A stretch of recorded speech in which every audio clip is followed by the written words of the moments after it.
Gold यानी कि सोना रईसी की पहचान मानी जाती है। लेकिन सवाल यह है कि अर्थ की क्रस्ट में तो बहुत सारे मेटल मिलते हैं, फिर गोल्ड को ही इतनी तवज्जो क्यों दी जाती है? मैं आपको बताता हूं। गोल्ड एक ऐसा मेटल है जिसपे कभी जंग लगती ही नहीं है।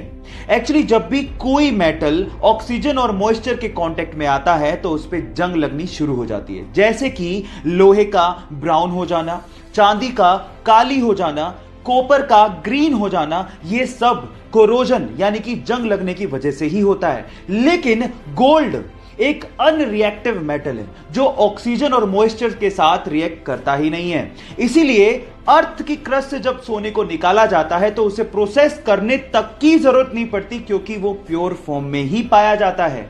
क्या इसके पहले तक गोल्ड की एक खासियत आप लोगों को पता थी? और अगर नहीं पता थी तो चैट सेक्शन में लिखना मत भूलिएगा।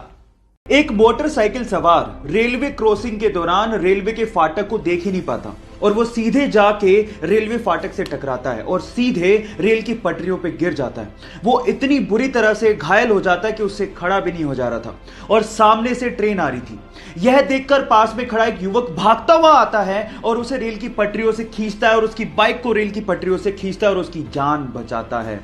अगर आखिरी समय पर वो बहादुर लड़का नहीं आता तो शायद आज वो बंदा जिंदा ही नहीं होता। सो गाइस, उस बहादुर लड़के की बहादुरी के लिए एक लाइक तो बनता है।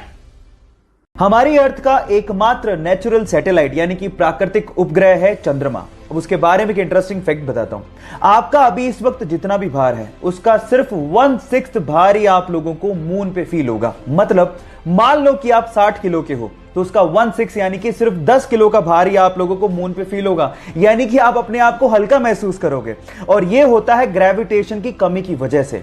और अगर मान लो आपको अपना भार कम करना है तो जिम जाने की बजाय आप चंद्रमा पे चले जाओ, वो ज्यादा अच्छा है। Just kidding. ये आपको पता था या नहीं पता था? चैट सेक्शन में लिखना मत भूलिएगा।